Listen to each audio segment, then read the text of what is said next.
capacity crowd at Old Trafford. Can he score? He can score! Rashford edge of the penalty area, moves it on to Anthony. Anthony with a chance. Manchester United take the lead. Presentase kemenangan Erik ten Hag di Manchester United mengungguli Jose Mourinho. Erik ten Hag menjadi pelatih Manchester United dengan presentase kemenangan lebih baik dibandingkan dengan Jose Mourinho hingga Ole Gunnar Solskjaer. Pelatih asal Belanda itu memiliki presentase kemenangan 70% setelah menjalani laga ke-50. Erik ten Hag bergabung dengan Manchester United pada Juli 2021 setelah menggantikan posisi Rangnick. Pelatih 53 tahun itu akan berada di Old Trafford hingga Juni 2025 mendatang. Erik ten Hag sudah menjalani laga ke-50 sebagai pelatih Manchester United di semua kompetisi. Namun dia gagal membawa Red Devils meraih kemenangan setelah ditahan imbang 2-2 melawan Sevilla pada laga leg pertama babak perempat final Liga Eropa musim ini di Stadion Old Trafford. Erik ten Hag kini menjadi pelatih Manchester United dengan presentase kemenangan tertinggi dalam 50 pertandingan. Dia melewati torehan Jose Mourinho hingga Ole Gunnar Solskjaer. Dalam 50 penampilannya bersama Manchester United, Erik ten Hag mencatatkan 35 kemenangan, 7 hasil imbang, dan 8 kekalahan. Dia memiliki presentase kemenangan sebesar 70%. Sedangkan Jose Mourinho menjadi pelatih kedua dengan presentase bagus dari 50 pertandingan, menangani Manchester United. Pelatih asal Portugal itu memiliki presentase kemenangan sebesar 60% dari 30 kemenangan, 13 hasil imbang, dan 7 kali kekalahan. Kemudian, Louis van Gaal memiliki tempat ketiga dengan 54%. Mantan pelatih tim nasional Belanda itu membuat 27 kemenangan, 12 hasil imbang, dan 11 kekalahan. Lalu David Moyes menempati posisi keempat dengan 52% dari 26 kemenangan, 10 imbang, dan 14 kekalahan. Sedangkan Ole Gunnar Solskjaer berada di tempat kelima dengan 50% dari 25 kemenangan, 11 imbang, dan 14 kekalahan. Sementara itu, keberhasilan meraih gelar Carabao Cup atau Piala Liga Inggris musim ini milik Erik ten Hag masih kalah dengan Jose Mourinho. Pasalnya The Special One mampu memberikan 3 gelar kepada Setan Merah, yakni Carling Cup, Community Shield, dan Liga Eropa.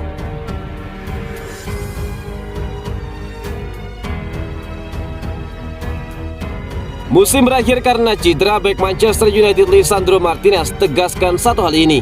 Mimpi buruk Manchester United dan Lisandro Martinez terkonfirmasi setelah pemindaian Medias mengungkapkan bahwa bintang Argentina itu mengalami retak tulang metatarsal. Martinez digendong keluar dari lapangan oleh rekan senegaranya Marcus Acuna dan Gonzalo Montiel selama hasil imbang 2-2 Setan Merah melawan Sevilla di Liga Eropa.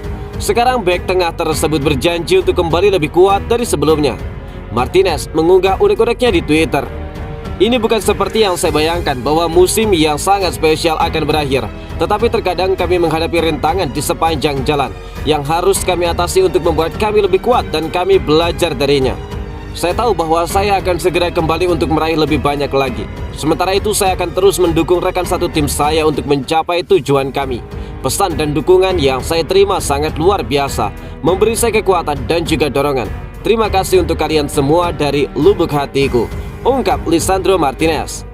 Meski musimnya berakhir dini, pemain yang dijuluki tukang jagal tersebut setidaknya banyak sudah menjawab keraguan akan dirinya. Sebelum gelaran 2022-2023 dimulai, banyak orang yang mempertanyakan kehadirannya di lapangan. Apalagi tinggi badannya dianggap kurang ideal untuk bersaing di Liga Premier Inggris. United juga berantakan setelah cedera Martinez dan itu membuat mereka bermain dengan 10 orang melawan Sevilla. Mereka kemudian kebobolan 2 gol bunuh diri yang aneh. Kini anak asuh Erik ten Hag itu harus fokus untuk pertandingan Minggu 16 April dengan bertemu Nottingham Forest.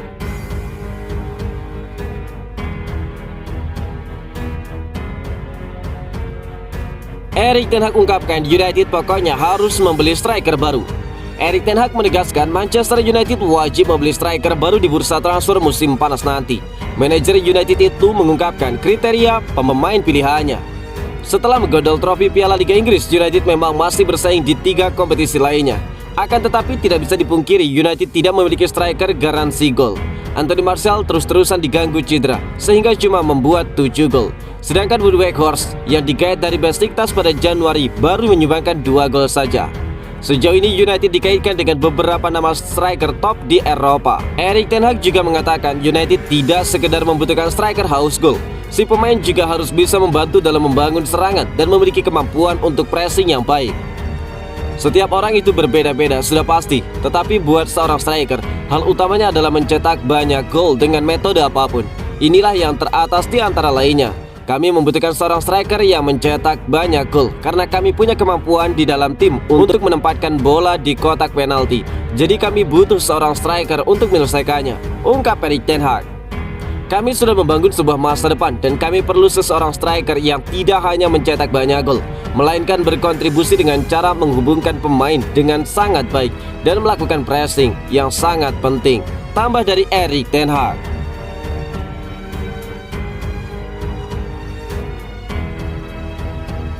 Bruno Fernandes akui sikapnya terkadang kelewatan.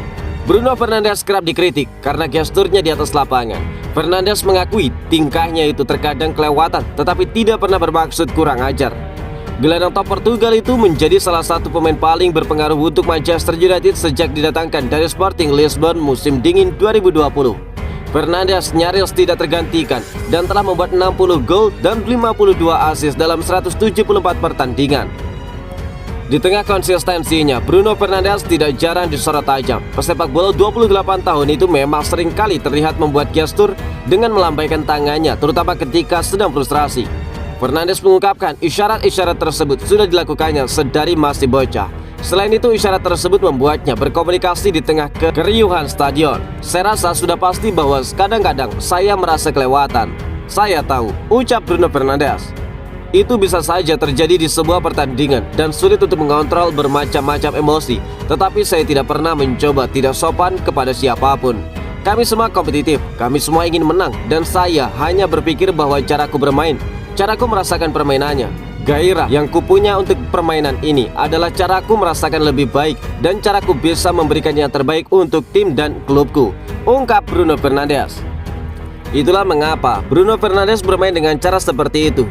Dia juga sudah mengakui bahwa selama ini sudah seperti itu sejak masih berusia 7 tahun. Dan dia tidak ingin kalah di dalam pertandingan. Dan dia menuntut yang lain untuk memberikan yang terbaik dari mereka. Jika aku melihat seseorang di lapangan dan aku mencoba mengatakan sesuatu kepada mereka, itu karena aku yakin mereka bisa melakukannya lebih baik. Kadang-kadang saya bahkan bisa memuji mereka, tetapi di televisi Anda tidak bisa melihatnya, ungkap Bruno Fernandes. Capacity crowd at Old Trafford. Can he score? He can score. Rashford edge of the penalty area, moves it on to Anthony. Anthony with a chance. Manchester United take the